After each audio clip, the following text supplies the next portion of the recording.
So today I'm going to have you look at some Roman numerals. Here it talks about the history of Roman numerals. It says that they originated in ancient Rome. The symbol represents a tally mark, which would be written into wood or dirt. It was an easy way to keep track of events, items, and things they were counting. They are written as a combination of 7 letters, I, V, X, L, C, D, and M. And they can be written in upper and lowercase. So here are the numerals for us to take a look at. If you notice, it says I represents 1, V is for 5, X is for 10, L is for 50, C is for 100, D is for 500, and M is for 1000. You may want to keep in mind that C reminds us maybe of century, kind of like saying 100 years. Maybe M would remind you of a millennium. So maybe you would think of kind of that idea of 1000. Okay? And some of these others I know you're going to run into on clocks and things, right? We're going to see this 1, this 5, and this 10 appear on a clock with Roman numerals. Let's take a look over here. It says these symbols are used together to make different numbers. The rule is 3 up, 1 down. So let's go ahead and write a note to ourselves. 3 up, but 1 down. And let's see if we can figure out what they mean by that. So these first numbers go right in order. This first number is actually 1, so I equals 1. And sometimes that I has a top and a bottom to it. This 2 I's represents 2. 3 I's would represent 3. This is the 3 up, 1, 2, 3. But now they talk about 1 down. Take a look. 5 is that V, but they put 1 in front of it. They take 1 down from 5. Or this is the same as 5 minus 1, which would get me 4. Next, they show me a plain old V represents just 5. And notice, now we do the 3 up again. This V plus 1 more, and I know I'm adding because there's a 1 behind it, would get me 6. This V plus 2 more would get me 7. This V, which represents 5 in Roman numerals, is being added to 1, 2, 3 more. Looks like I'm going to get 8. That's 3 up, 1, 2, 3. But notice, then I have to say 1 down. And what that means is the next symbol after V, over here you can see V is 5, would be an X for 10. Well, I'm not ready for 10 yet. Before I jump to 10, I need to figure out how to show 9. So here what they're showing me is they put a 1 in front of the X, 1 in front of the 10. What that really means is, oops, I just wrote that wrong. It really means 10 take away 1.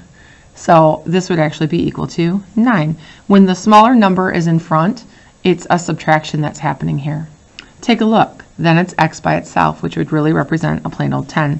Then we would try again. We'd do 3 up. We would have X plus 1 more would make 11. And X plus 2 more would make 12.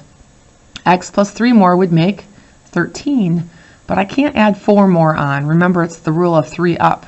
So after 14, I'd want to show a subtraction from 15. I'd want to go 11, 12, 13. And to get to 14, I might have an X, yes, because X represents 10.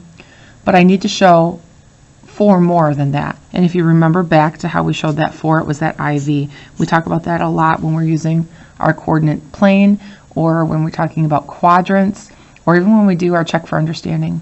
So this would really mean 10 plus 4 more. This is really that 14 that we're talking about. I'm going to ask you to try that today on your riddle for a little bit. So give it your best shot. In a little bit, you can come back and watch my video and see how things went. So again, the idea is 3 up. And when you're adding on, the smaller numbers go behind. And then it says 1 down. And when I want to take 1 away, the smaller number goes in front, meaning I take 1 away from maybe 10, or 1 away from maybe 5 to get 4. You're going to give this a try. See how it goes, and in a little bit you'll check back to see how you did with your warm-up.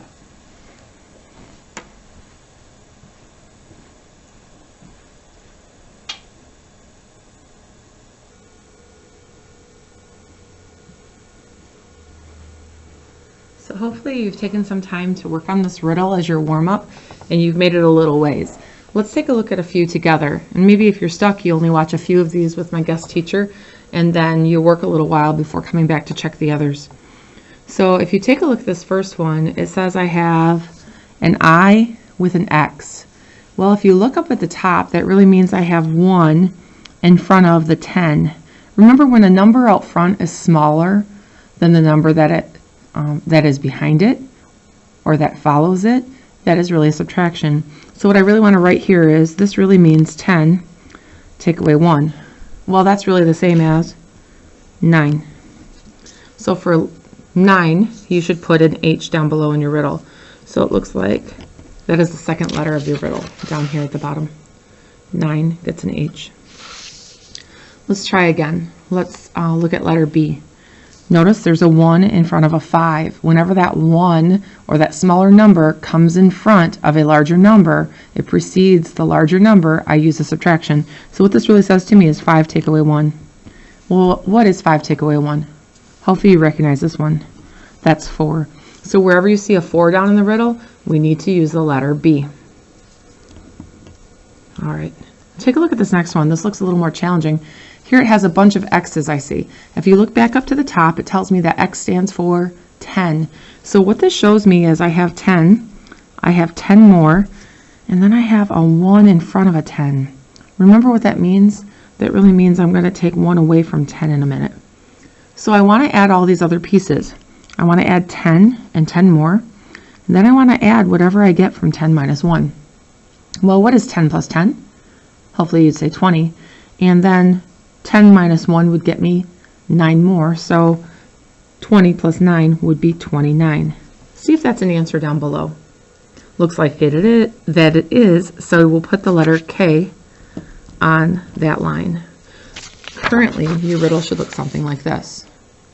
9 was H, 4 goes with B, and 29 gets a K. Let's take a look at another challenging one. So the next one I see here is letter E.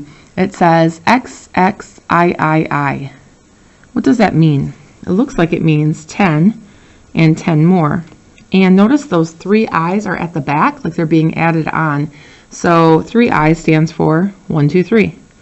It's kind of that idea of 3 up and 1 down that we talked about. This is the 3 up they're showing us. So what's 10 plus 10? 20 plus 3 more, 23. Looks like we'll get an answer of 23 here. Let's see if that's an answer down below. Sure is. Give that the letter E. Let's keep going. Oh good, we have some new letters to think about. If you remember, up at the top it'll show you that the C stands for 100. So I have 100 out front. I'm going to record that. 100. Notice that there's a combination of an IV sitting right here at the back. Well, IV reminds me of 1 less than 5 or 4.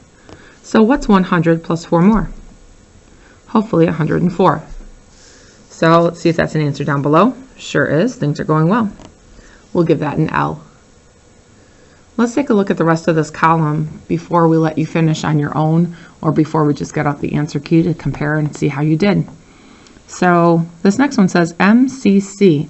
Well, what's M stand for? If you go back to the top, or even to the cheat sheet that's at your table today, it would say M is 1000. What do the C's stand for? Looks like each C is 100. And because I have larger numbers out front and they keep getting smaller towards the back, I'm really just using addition. So what is 1000 plus 100 plus 100? Looks like it'd be 1200. See if you can find that answer down below and give it the letter H.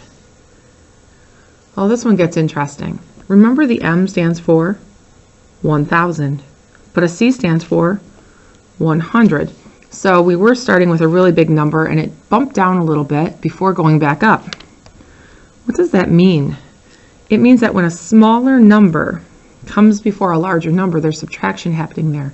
So I really want to say, what's 1000 take away 100? Well, hopefully you would say, 1000 take away 100. That's like 1000 take away 100. I'd be left with 900.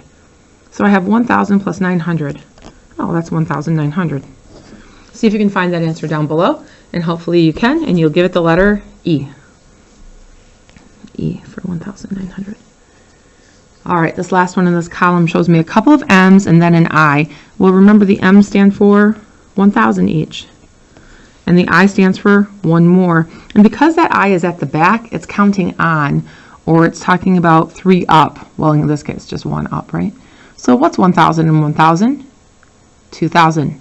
If I add one more, you'll have 2001. Let's see if we can find that answer down below.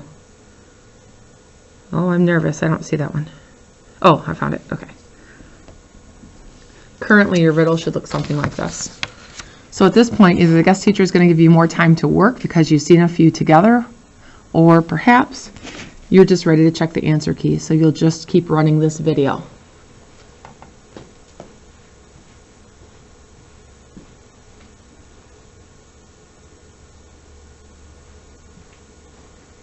So take a minute and do some checking. I will read down the middle column for you to make sure that we have the same answers. So E should be 7, Y should be 50, L should be 207, T is 49, A is 56, O is 45, B is 166, and T is 3. Take a look at your last column and do some checking with me. How did it go? Letter S should be 16. The second letter S should be 40. E should be 61, T should be 22, E should be 1000, O should be 33, I should be 55, and R should be 1004. So the real question is, what do ghosts do when they get into a car? They buckle their seat belts, of course. Ha ha ha. You can take a quick minute, make sure that your name, date, and hour is on top of this paper, that you've made the necessary changes you need to, and you can get this turned into your color hour tray for your warm-up today. If you'd like to rate yourself, take a quick minute before we do that and decide whether you're a 1, 2, 3, or 4. And again, think of those Roman numerals. 1 means I don't get it yet. I don't understand quite yet. A 2 is I'm just beginning to understand. Kind of get it. Number 3 is I'm almost there. With a little bit of help, I could do the rest on my own. And a 4 is I understood this. I didn't have to make changes. I had it on my own. Roman numerals seem to be a strong suit for me. Decide which one you are before turning this into the tray today. So rate your understanding. And again, this goes in your color hour tray so you can get credit for our warm-up today.